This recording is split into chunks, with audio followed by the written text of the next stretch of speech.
ओम नमो भगवते वासुदेवाय नमः। जय श्री कृष्णा, राधे राधे। नमस्कार प्रिय भक्तजनों, स्वागत है आप सभी का आपके अपने चैनल खुशी ज्ञान सागर में। प्रिय श्रोतागण, श्रावण मास के कृष्ण पक्ष की एकादशी को कामिका एकादशी के नाम से जाना जाता है। तो आप सभी भक्तजनों को कामिका एकादशी व्रत की हार्दिक शुभकामनाएं। आज के इस वीडियो में आप कामिका एकादशी की संपूर्ण व्रत कथा का श्रवण करेंगे। तो कथा को पूरी श्रद्धा और प्रसन्नचित्त मन से पूरा अवश्य सुनिएगा। कथा को आधा अधूरा सुनने से व्रत का पूर्ण फल प्राप्त नहीं होता है। तो आइए भगवान श्री लक्ष्मी नारायण जी के चरणों का ध्यान करते हुए कथा को शुरू करते हैं। प्रेम से बोलिए श्री लक्ष्मी नारायण भगवान की जय, गौरी पुत्र गणेश भगवान की जय। कामिका एकादशी को श्री हरि का सबसे उत्तम व्रत माना गया है। इस एकादशी की कथा भगवान श्री कृष्ण ने धर्मराज युधिष्ठिर को सुनाई थी। इससे पहले राजा दिलीप को वशिष्ठ मुनि ने सुनाई थी, जिसे सुनकर उन्हें पापों से मुक्ति और अंत में मोक्ष की प्राप्ति हुई थी। धर्मराज युधिष्ठिर भगवान श्री कृष्ण से कहने लगे कि हे भगवान, मैं आपको कोटि कोटि प्रणाम करता हूँ। मैंने आपके श्रेष्ठ मुख से आषाढ़ मास के शुक्ल पक्ष में आने वाली देवशयनी एकादशी का महात्म्य सुना।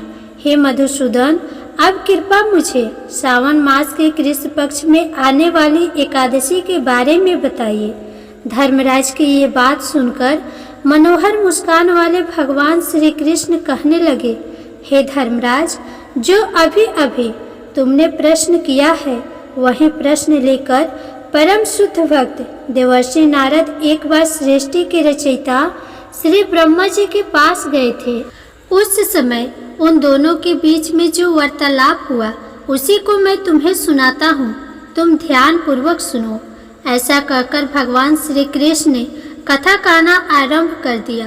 भगवान श्री कृष्ण कहने लगे कि हे धर्मराज, एक समय की बात है जब इस चराचर जगत में भ्रमण करते हुए भगवान श्री हरि के परम भक्त देवर्षि नारद अपने पिता श्री ब्रह्मा जी के पास पहुँचे। आप तो जानते ही हैं कि नारद मुनि सदा विचरण करते रहते हैं। वे एक स्थान पर कभी नहीं ठहरते और उनके मन में सदैव कोई न कोई जिज्ञासा और लोकहित के लिए कोई न कोई प्रश्न होता है। हाँ, ये बात भी परम सत्य है कि उनका प्रश्न सदैव मनुष्यों के हित के लिए ही होता है। तो ऐसा ही एक प्रश्न उन्होंने श्री ब्रह्मा जी से पूछा। कहने लगे, हे कमलासन, हे परमपिता, पवित्र श्रावण मास के कृष्ण पक्ष में कौन सी एकादशी आती है? उसकी पूजा विधि क्या है? इस दिन किसकी आराधना करनी चाहिए और इस व्रत से क्या लाभ होता है? कृपा मुझे बताइए। नारद मुनि की बातों को सुनकर, उनका प्रश्न सुनकर ब्रह्मा जी कहने लगे, हे नारद, लोक कल्याण के लिए जो तुमने मुझसे प्रश्न पूछा है, अब उसका उत्तर भी सुनो। श्रावण मास के कृष्ण पक्ष में आने वाली परम कल्याणी एकादशी को कामिका एकादशी कहा जाता है और ये एकादशी इतनी पावन, इतनी पवित्र होती है कि उसके स्मरण और श्रवण मात्र से ही वेदों में वर्णित वाजपेयी यज्ञ करने का फल प्राप्त होता है। जो मनुष्य इस एकादशी के दिन चतुर्भुज रूप में शंख चक्र गदा और पद्म धारण किए हुए श्री हरि की पूजा करता है, उसे हर प्रकार के पुण्य फल की प्राप्ति होती है। भगवान को इस दिन श्री हरि का पूजन करने से जो लाभ प्राप्त होता है, वही लाभ उसे गंगा, नैमिषारण्य और पुष्कर क्षेत्र में भी प्राप्त नहीं होता। जब सिंह राशि बृहस्पति के सहयोग में सोमवार के दिन आने वाली पूर्णिमा के शुभ अवसर पर गोदावरी नदी में स्नान करने से जिस पुण्य फल की प्राप्ति होती है, वही पुण्य फल कामिका एकादशी के दिन भगवान श्री हरि की आराधना करने से मिल जाती है। इतना ही नहीं, हिमालय में केदारनाथ का दर्शन करने से, सूर्य ग्रहण के समय कुरुक्षेत्र में स्नान करके दान करने से, समुद्रों और जंगलों सहित संपूर्ण पृथ्वी का दान देने से और गंडकी नदी में स्नान करने से जिस पुण्य फल की प्राप्ति होती है, वह सारा पुण्य इस कामिका एकादशी का श्रद्धा और नियम पूर्वक पालन करने से प्राप्त हो जाती है। जो व्यक्ति इस मंगलमय एकादशी का पालन करता है, उसकी पूजा स्वयं देवता, गंधर्व और नागलोक के वासी करते हैं। ब्रह्मा जी ने इस एकादशी की महिमा का गुणगान करते हुए आगे कहा, देवर्षि, स्वयं भगवान श्री हरि ने मुझे बताया है कि जो भी मनुष्य इस कामिका एकादशी के दिन व्रत और उपवास का पालन करता है, उसे सारे आध्यात्मिक ग्रंथों के अध्ययन से भी ज्यादा फल की प्राप्ति हो जाता है। जो मनुष्य संपूर्ण निष्ठा और नियम के साथ इस एकादशी का पालन करता है और रात के समय भजन कीर्तन करके भगवान में ध्यान लगाता है, उसे यमदूतों के दर्शन कभी नहीं करने पड़ते। इस एकादशी का एक विशेष महत्व और भी है। जो भी इस एकादशी के दिन कृष्ण प्रिया तुलसी मंजरी के 9 अंकुर भगवान श्री हरि के चरणों में अर्पित करता है, तुलसी दल अर्पित करता है, उसके अगले पिछले सभी जन्मों के सारे पाप भी समूल नष्ट हो जाते हैं। और इस दिन तुलसी जी के पौधे का मात्र दर्शन करने से और दीपक जलाने से सभी रोगों से और भय से मुक्ति हो जाती है। तुलसी महारानी भगवान श्री हरि को इतनी प्रिय है कि वो बिना तुलसी दल के अपना कोई भी भोग स्वीकार नहीं करते हैं।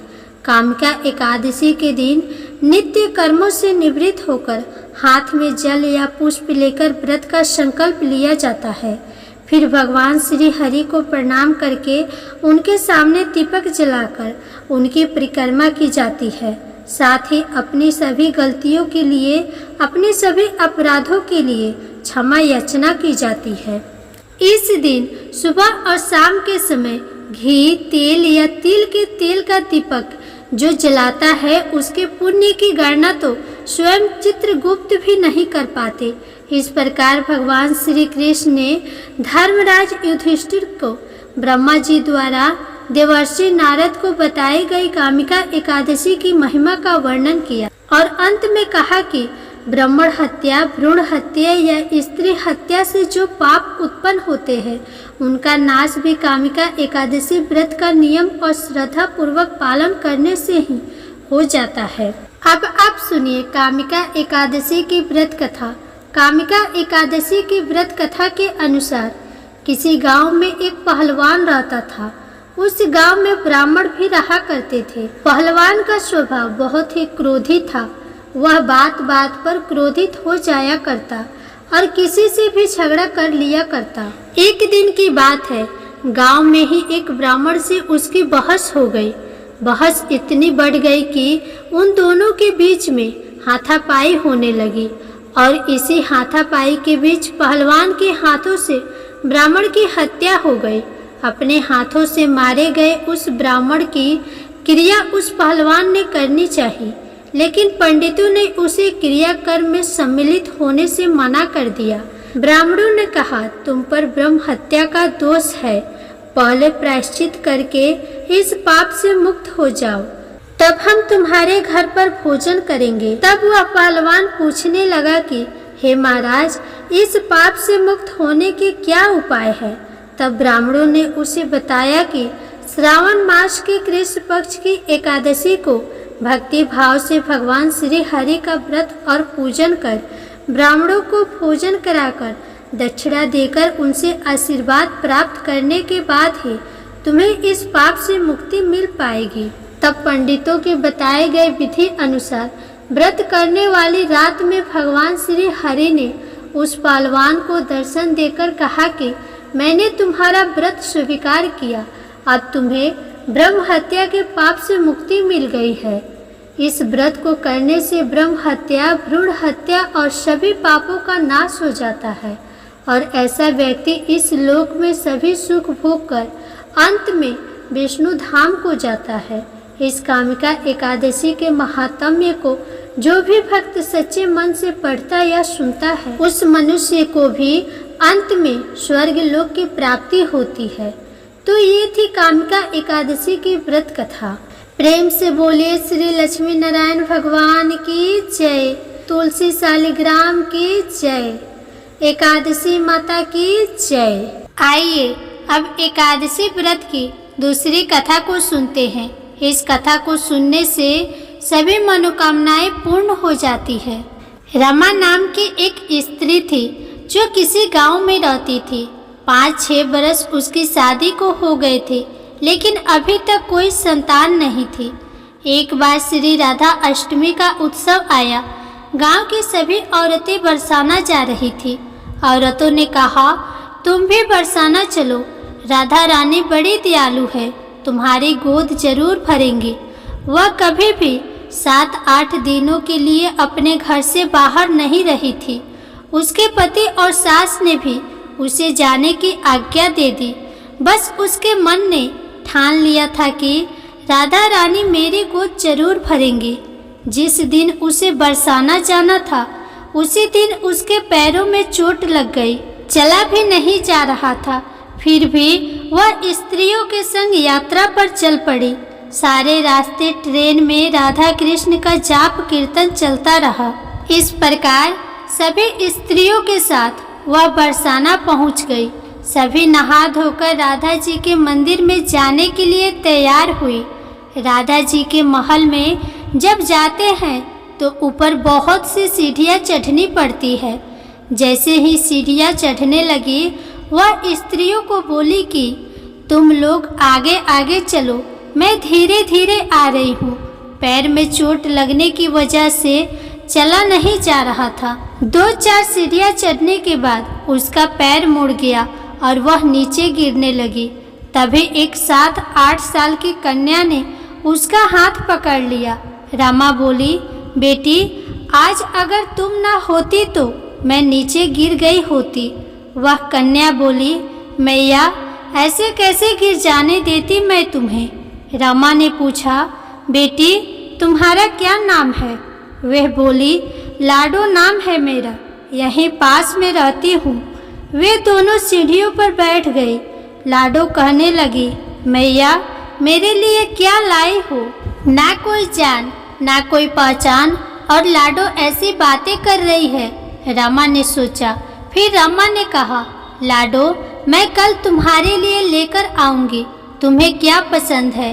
लाडो बोलती है, मुझे नथ, गले का हार, कान की कुंडल, चूड़ियाँ, मेहंदी, घाघरा चोली, यह सब पसंद है, कुछ भी ले आना। इतना कहकर वह भाग गई।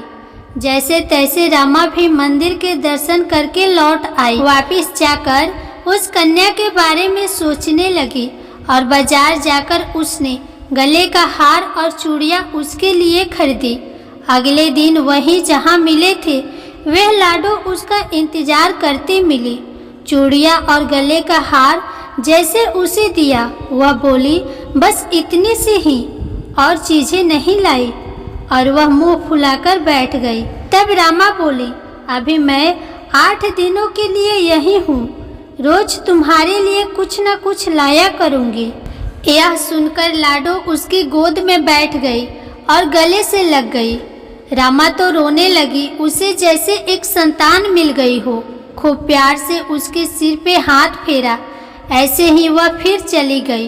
रामा ने मंदिर से आकर घाघरा और चोली उसके लिए बनवाए।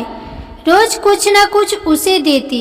एक दिन रामा कहती है, यह सारी चीजें मुझे पहनकर भी तो दिखाओ, कैसी लगती हो।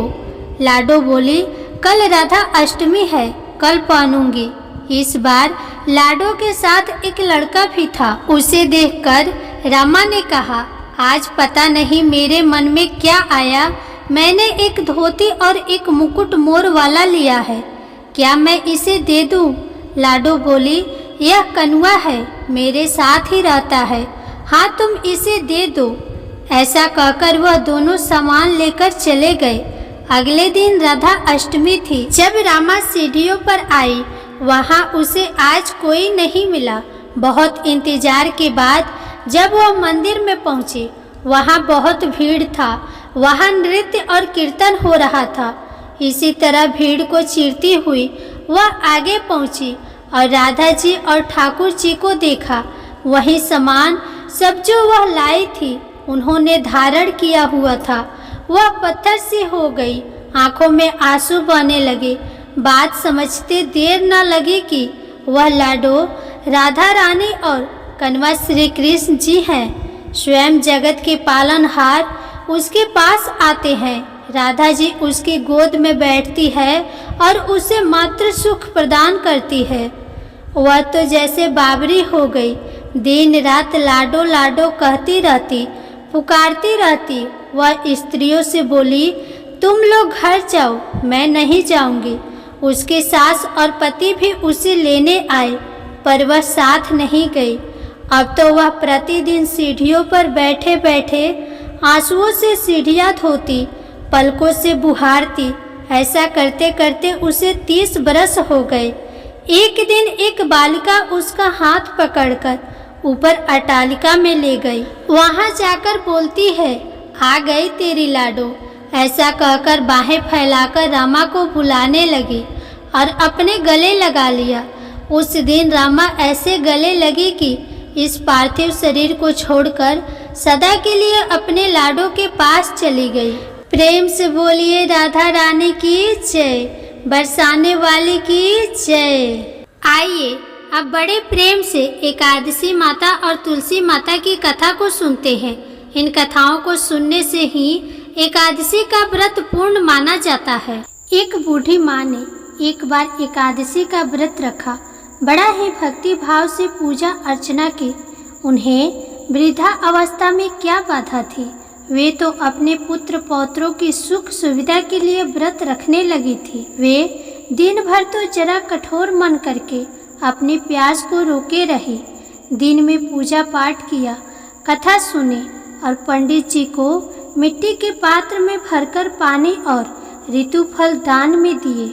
दोना भर भर के बूढ़ा शक्कर वितरण किया। उन्हें गर्मी के कारण बहुत बेचैनी हो रही थी। इस कारण से बड़ी देर तक पानी में पड़ी रही और पानी की कुल्ला करती रही, अपना मुंह धोती रही। तब कहीं थोड़ा बहुत धैर्य बंध पाया। धूप तो बहुत तेज पड़ रही थी, इस कारण बार बार उनका मुंह सूख रहा था। बूढ़ी माँ बहुत बेचैन हो रही थी। एक तरफ बुढ़ापा और दूसरा यह भयंकर गर्मी। वृद्धा अवस्था की स्थिति तो कुछ दूसरी ही प्रकार की होती है। जैसे जैसे रोज होके दिन कट पाया, अब पहाड़ सी रात सामने थी। उसका कटना बड़ा ही कठिन दिखाई दे रहा था। खटिया पर पड़े शांति नहीं मिल रही थी। वे बार बार करवट बदल रही थी। अनेक बार वे बाहर जाती और भीतर आती। उन्हें घर के अंदर शांति नहीं थी। वे पड़ी पड़ी एकादशी माता का स्मरण करती रही। वे कहती रही कि हे माता जी, आप मेरी लाज रखिएगा। आप ही मुझे शक्ति दीजिएगा जिससे मैं भली भांति आपका व्रत कर सकूं और यह पहाड़ सी रात शांति पूर्वक व्यतीत हो सके। प्यास के कारण बूढ़ी माँ की बेचैनी तो बढ़ ही रही थी। उन्होंने धैर्य रखने का बहुत प्रयास किया, किंतु सहनशीलता की सीमा टूट गई और वे घबराकर एकदम चिल्ला पड़ी और बोली कि बचाओ बचाओ। अम्मा का चिल्लाना सुनकर परिवार भर के नर नारी, बच्चे और पड़ोसी एकत्र होकर बूढ़ी अम्मा के खटिया के समीप पहुंच गए। सबने पूछा कि अम्मा जी, आपको क्या हुआ? आप क्यों चिल्ला रही हैं? आप इस वृद्धा अवस्था में यह कठिन व्रत क्यों कर रही हैं? अम्मा जी, शक्ति से ही भक्ति होती है। थोड़ी ही देर में वे फिर से बोली, अरे हमारे तो प्राण ही निकले जा रहे हैं। मेरी छाती पर ठंडे पानी का घड़ा रख दीजिए। नातियों ने दादी की छाती पर ठंडे पानी का पात्र रख दिया। तब कहीं उन्हें थोड़ा बहुत आराम मिला और थोड़ी देर के लिए उन्होंने अपनी आंखें बंद कर ली। एकादशी माता ने सोचा कि यह बूढ़ी अम्मा है तो बहुत कठोर, जरा जाकर उसकी परीक्षा लेनी चाहिए। वे आधी रात को मुर्गा बनकर तीर लगाने लगी। मुर्गा की आवाज़ सुनकर बूढ़ी अम्मा जल्दी से उठी और बाहर जाकर आसमान की ओर देखा, किंतु आसमान में कहीं उन्हें प्रातःकालीन तारा दिखाई नहीं दिया। तो वे सोचने लगी कि यह मुर्गा क्यों और कैसे भूल गया। उन्हें प्यास तो लग ही रही थी। थोड़ा बहुत उनका मन विचलित होने लगा, किंतु उन्होंने दृढ़ निश्चय किया कि मैं अब व्रत को पूर्ण करके ही छोड़ूंगी, चाहे भले ही मेरे प्राण निकल जाए। यह सोचकर फिर वे खटिया पर शिथिल होकर लेट गई। थोड़ी ही देर में एकादशी माता ने उनकी फिर से परीक्षा लेनी चाहिए। एक छोटी सी बालिका एक गिलास में शरबत लेकर उनके सिरहाने खड़ी हो गई और जोर से बोली, दादी जी सवेरा हो गया है, आप हाथ मुंह धोकर शरबत पी लीजिए। पहले तो शरबत का गिलास देखकर उनका मन ललच गया, किंतु अचानक व्रत का स्मरण हो आया और उन्होंने सोचा कि मैं किसी भी प्रकार से अभी शरबत नहीं पी सकती हूँ, और वे शांति पूर्वक अपनी खटिया पर लेट गई। फिर थोड़ी ही देर में उन्हें ऐसा लगा कि जैसे किसी ने उन्हें पानी के कुएं में पटक दिया हो। वे बड़ी देर तक उस कुएं में हाथ पांव चलाती रही, किंतु उन्होंने अपने मुंह में पानी की एक बूंद भी नहीं जाने दी और वे दृढ़ता पूर्वक अपना व्रत पालन करती रही। थोड़ी ही देर में न जाने कहां से सामने आग जलने लगी, जिससे भारी गर्मी बढ़ने लगी। प्यास के कारण प्राण निकलने लगे, किंतु बूढ़ी अम्मा का कुछ भी नहीं बिगाड़ पाया।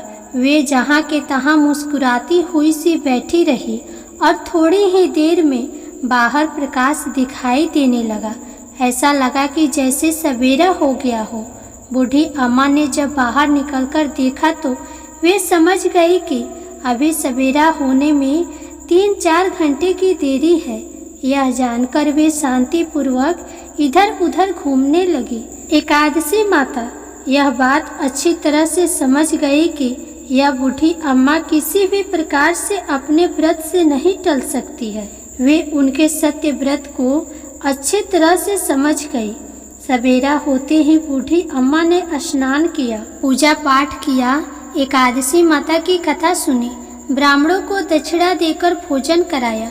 तब कहीं उन्होंने जल ग्रहण किया। कन्याओं को भोजन कराने के बाद अम्मा ने स्वयं भोजन किया। उस श्रेष्ठ व्रत के प्रताप से बूढ़ी अम्मा की आयु में वृद्धि हो गई। उनका घर परिवार हरा भरा हो गया। घर में अब उनके कोई अभाव न रहा। वे हर तरह से सुख साधनों से संपन्न हो गए। नात नतनी से उनका घर भर गया और वे उसी दिन से 12 महीनों का एकादशी का व्रत करने लगे। एकादशी माता के व्रत के प्रताप से इस संसार में हर प्रकार के सुख भोग कर वे अंत में बैकुंठ धाम को चली गई। जैसे एकादशी माता ने बुढ़िया माता और उनके परिवार को हरा भरा किया, वैसे ही एकादशी माता हम सभी की मनोकामनाओं को पूर्ण करे। प्रेम से बोलिए एकादशी माता की जय। अब बड़े ही प्रेम से तुलसी माता की कथा को सुनते हैं। इन कथाओं को सुनने से ही एकादशी का व्रत पूर्ण माना जाता है। एक बार एक गांव में एक बहुत ही बुजुर्ग महिला रहती थी। वह बहुत ही पूजा पाठ किया करती थी।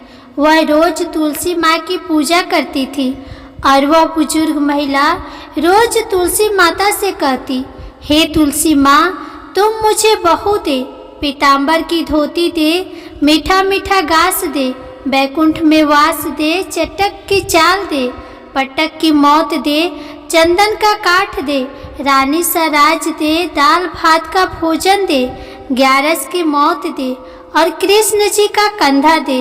वह बुजुर्ग महिला हर महीने में तुलसी माता की पूजा करती और उनके बिरले को रोज सींचती। तुलसी माता बुजुर्ग महिला की बात सुनकर धीरे धीरे सूखने लगी। तभी भगवान श्री कृष्ण जी ने देखा कि तुलसी माता सूख रही है और तभी एक दिन भगवान श्री कृष्ण तुलसी माता जी के पास प्रकट हुए और भगवान श्री कृष्ण जी ने तुलसी माता से पूछा, तुम क्यों सूख रही हो? सभी महिलाएं तुम्हारी पूजा करती है और तुमको रोज सींचती है, लेकिन फिर भी तुम रोज सूखती जा रही हो। इसका कारण क्या है? जिसके बाद तुलसी माता ने भगवान श्री कृष्ण जी से कहा कि हे प्रभु, एक बुजुर्ग महिला मेरे पास रोज आती है और रोज एक ही बात बोलती है, हे तुलसी माता सबकी दाता, मैं तेरा बिरला सींचती हूँ। तुम मुझे बहू दे, पीताम्बर की धोती दे, मीठा मीठा घास दे, बैकुंठ में वास दे, चटक की चाल दे, पटक की मौत दे, चंदन का काठ दे, रानी सा राज दे, दाल भात का भोजन दे, ग्यारस की मौत दे और कृष्ण जी का कंधा दे। मैं उस बुजुर्ग महिला की सारी मनोकामनाएं पूरी कर सकती हूँ, लेकिन उसकी एक मनोकामना पूरी नहीं कर सकती। मैं कृष्ण जी का कंधा कहाँ से दूंगी?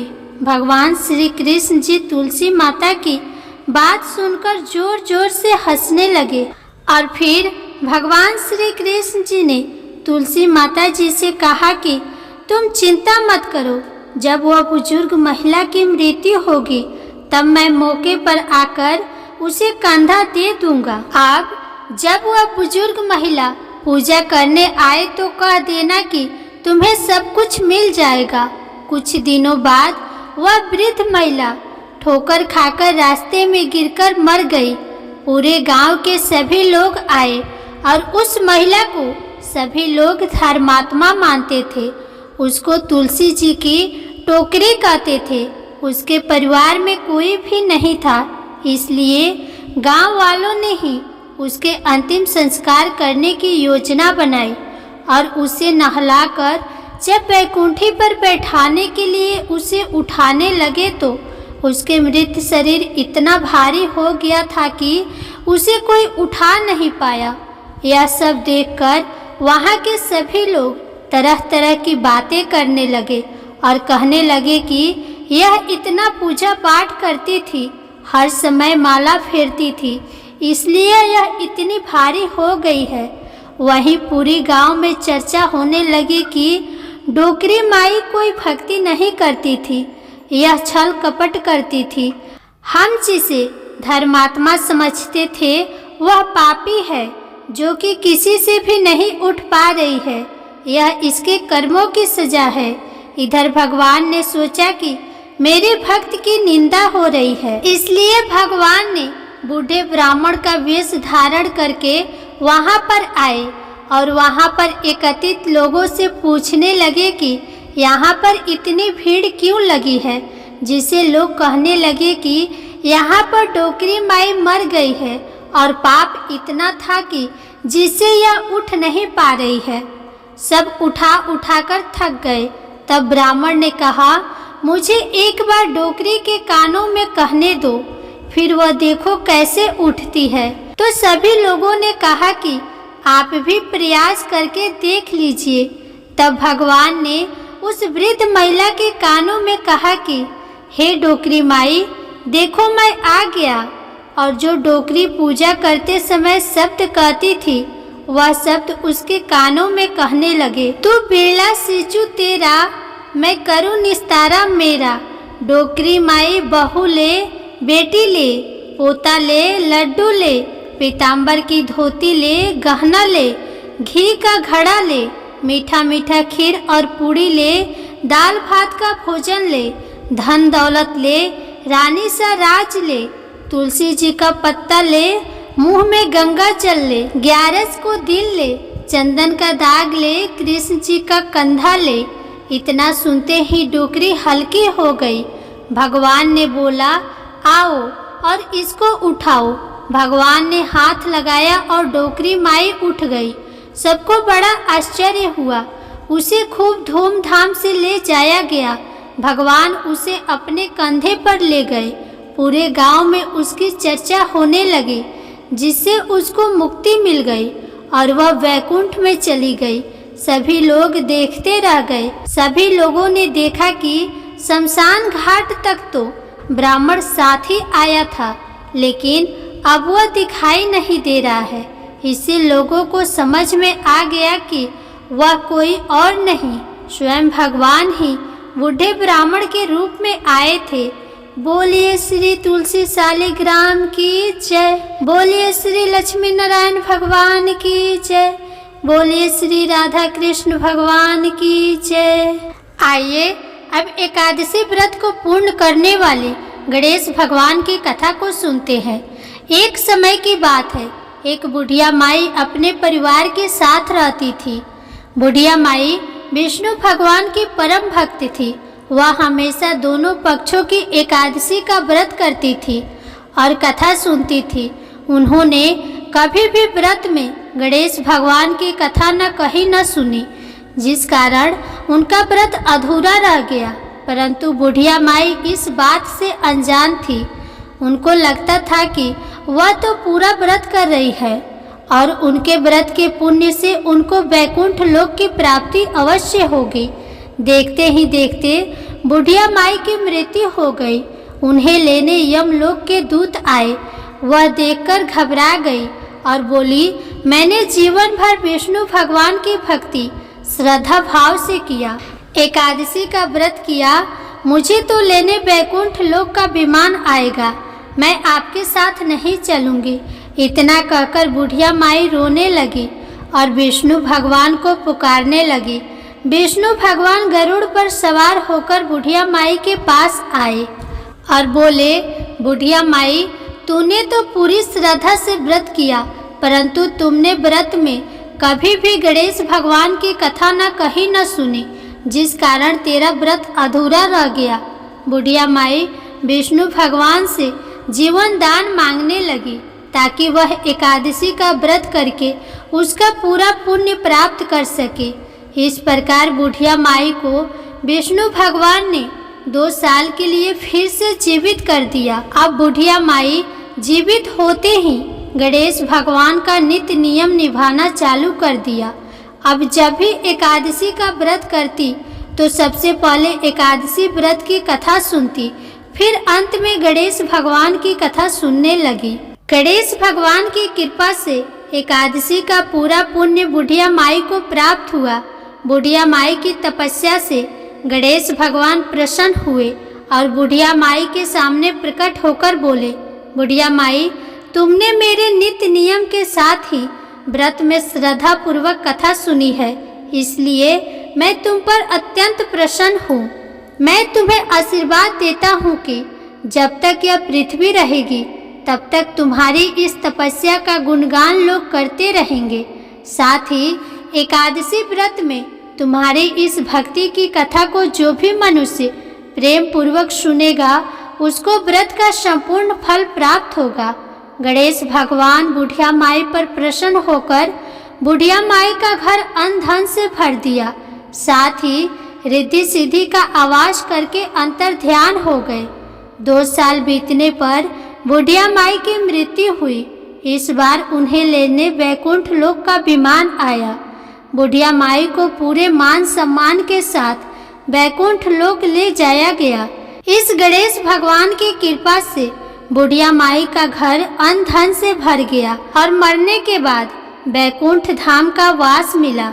हे गणेश जी महाराज, जैसे आपने बुढ़िया माई पर प्रसन्न हुए, बुढ़िया माई के व्रत को पूर्ण किया, उसके घर को अन्न धन से भर दिया, वैसे ही एकादशी व्रत करने वालों को भी पूरा फल देकर उनका घर अन्न धन से भर देना। प्रेम से बोलिए गणेश भगवान की जय। अब सुनिए लपसी और तपसी की कहानी। एक लपसी था, एक तपसी था। तपसी हमेशा भगवान की तपस्या करता था, लेकिन उसे चोरी करने की आदत थी। लपसी हमेशा 1.25 सेर की लपसी बनाता और सबसे पहले भगवान को भोग लगाता, उसके बाद में स्वयं भोजन करता। दोनों भाइयों का यही नियम था। एक दिन किसी बात को लेकर दोनों भाइयों में कहा सुनी हो गई। तपसी कहने लगा कि मैं रोजाना भगवान की तपस्या करता हूँ, इसीलिए मैं बड़ा हूँ। तो लपसी बोला कि मैं रोज भगवान को 1.25 सेर का लपसी का भोग लगाता हूँ, इसीलिए मैं बड़ा हूँ। ऐसा कहते हुए दोनों जोर जोर से लड़ने लगे। तभी वहाँ से नारद जी गुजर रहे थे। दोनों को लड़ता हुआ देखकर वहाँ आए और उनसे पूछा कि तुम दोनों लड़ क्यों रहे हो। तो दोनों ने अपने आप को बड़ा बताया और साथ में बड़ा होने का कारण भी बताया। तो नारद जी बोले कि इसका फैसला मैं कर दूंगा। कल आकर बता दूंगा कि कौन बड़ा है। दूसरे दिन लपसी और तपसी नहाकर अपने रोज की भक्ति करने आए तो नारद जी ने छुपकर 1.25 करोड़ की एक एक अंगूठी उन दोनों के आगे रख दी। जैसे ही भक्ति करते हुए तपसी की नज़र उस अंगूठी पर पड़ी तो उसने चुपचाप से उठाई और अपने पैर के नीचे दबा दी। लपसी की नज़र अंगूठी पर पड़ी लेकिन उसने ध्यान नहीं दिया। उसने पहले भगवान को भोग लगाया और फिर स्वयं भोजन करने के लिए बैठ गया। थोड़ी ही देर बाद नारद जी सामने आए तो दोनों ने पूछा कि अब बताओ हम दोनों में से कौन बड़ा है। तो नारद जी ने तपसी से कहा, तपस्या तो तुम करते हो, इतनी तपस्या करने के बाद भी तुम्हारी चोरी करने की आदत नहीं गई। यह अंगूठी मैंने ही तुम दोनों के आगे रखी थी। मैं ये देखना चाहता था कि तुम दोनों में से किनके मन में लालच है, तो तूने तो अंगूठी दिखाई पड़ते ही झट से अपने पैर के नीचे दबा ली। लेकिन लपसी का ध्यान अंगूठी पर जाने के बाद भी लपसी ने अंगूठी को नहीं उठाया और ना ही ध्यान दिया। उसने सिर्फ अपने भगवान में ही ध्यान रखा, उन्हें भोग लगाया और बाद में भोजन करने लगा। इसीलिए लपसी बड़ा है और तुम्हें तुम्हारी तपस्या का कोई भी फल नहीं मिलने वाला। जितनी चाहे मर्जी तुम तपस्या कर लो, तुम्हें इसका कोई भी फल नहीं मिलेगा। तो तपसी को यह सुनकर बहुत ही दुख हुआ और वह शर्मिंदा होकर नारद जी से माफ़ी मांगने लगा कि आज तक मेरी गलती माफ़ करो और मुझे बताओ कि मेरी तपस्या का फल कैसे मिलेगा। आज के बाद कभी भी मैं चोरी नहीं करूँगा। तो नारद जी ने कहा कि यदि कोई गाय या कुत्ते के लिए रोटी नहीं बनाएगा तो उसका फल तुझे मिलेगा। यदि कोई व्यक्ति ब्राह्मण को भोजन करवाकर उसे दक्षिणा नहीं देगा तो उसका फल भी तुझे ही मिलेगा। अगर किसी को सूट साड़ी देगा और उसके साथ भेंट स्वरूप कुछ रुपये नहीं देगा तो उसका फल भी तुझे ही मिलेगा। अगर कोई व्यक्ति दिए से दिया जलाएगा तो उसका फल भी तुझे ही मिलेगा। अगर कोई औरत आंगन लिपकर चौका नहीं लिपेगी तो उसका फल भी तुझे ही मिलेगा। यदि कोई व्रत कथा में सारी कहानी सुन ले लेकिन तुम्हारी कहानी ना सुने तो उसका फल भी तुझे ही मिलेगा। उसी दिन से हर व्रत कथा और कहानी के साथ लपसी तपसी की कहानी कही और सुनी जाती है। प्रेम से बोलिए भगवान श्री लक्ष्मी नारायण की जय, तुलसी माता की जय, एकादशी माता की जय, भगवान गणेश की जय। अब आप सुनिए एकादशी माता की आरती। ओम जय एकादशी जय एकादशी जय एकादशी माता, विष्णु पूजा व्रत को धारण कर शक्ति मुक्ति पाता। ओम जय एकादशी जय एकादशी जय एकादशी माता, विष्णु पूजा व्रत को धारण कर शक्ति मुक्ति पाता। तेरे नाम गिनाऊं देवी भक्ति प्रदान करनी, गण गौरव की देनी माता शास्त्रों में वर्णी। ओम जय एकादशी माता, विष्णु पूजा व्रत को धारण कर शक्ति मुक्ति पाता। मार्गशीर्ष के कृष्ण पक्ष की उत्पन्ना विश्व तारिणी जन्मी, शुक्ल पक्ष में हुई मोक्षदा मुक्तिदाता बन आई। ओम जय एकादशी माता, विष्णु पूजा व्रत को धारण कर शक्ति मुक्ति पाता। पौष के कृष्ण पक्ष की सफला नामक है, शुक्ल पक्ष में होए पुत्रदा आनंद अधिक रहे। ओम जय एकादशी माता, विष्णु पूजा व्रत को धारण कर शक्ति मुक्ति पाता। नाम सटतीला माघ मास में कृष्ण पक्ष आवे, शुक्ल पक्ष में जया कहावे, विजय सदा पावे।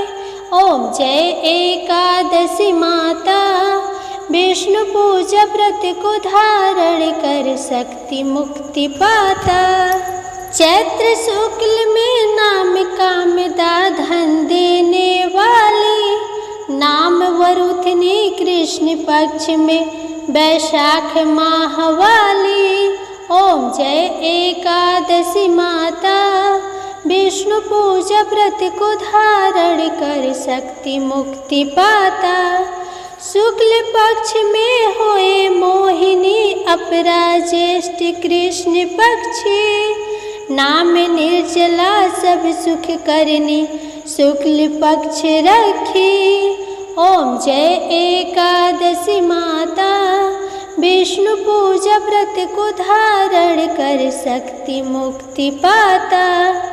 जोगिनी नाम आषाढ़ में जानू, कृष्ण पक्ष करनी। देव शैनी नाम कहायो, शुक्ल पक्ष धरनी। ओम जय एकादशी माता, विष्णु पूजा व्रत को धारण कर शक्ति मुक्ति पाता। कामिका श्रावण मास में आवे, कृष्ण पक्ष कहिए। श्रावण शुक्ल होए पवित्र, आनंद से रहिए। ओम जय एकादशी माता, विष्णु पूजा व्रत को धारण कर शक्ति मुक्ति पाता। अजा भाद्रपद कृष्ण पक्ष की परिवर्तिनी शुक्ला, इंद्र आश्विन कृष्ण पक्ष में व्रत से भव सागर निकला। ओम जय एकादशी एकादशी माता, विष्णु पूजा व्रत को धारण कर शक्ति मुक्ति पाता। पाप कौन सा है शुक्ल पक्ष में आप हरनहारी, रमा मास कार्तिक में आवे सुखदायक भारी। ओम जय एकादशी माता, विष्णु पूजा व्रत को धारण कर शक्ति मुक्ति पाता। देव उठाने शुक्ल पक्ष की दुख नाशक मैया, पावन मास में करो विनती पार करो नैया। ओम जय एकादशी माता, विष्णु पूजा व्रत को धारण कर शक्ति मुक्ति पाता। परमा कृष्ण पक्ष में होती जन मंगल करनी, शुक्ल मास में होए पद्मिनी दुख दारिद्र हरनी। ओम जय एकादशी माता, विष्णु पूजा व्रत को धारण कर शक्ति मुक्ति पाता। जो कोई आरती एकादशी की भक्ति सहित गावे, जन गुरु दीता स्वर्ग का वासा निश्चय वह पावे। ओम जय एकादशी जय एकादशी माता, विष्णु पूजा व्रत को धारण कर शक्ति मुक्ति पाता। जय एकादशी माता, क्यारस माता की जय।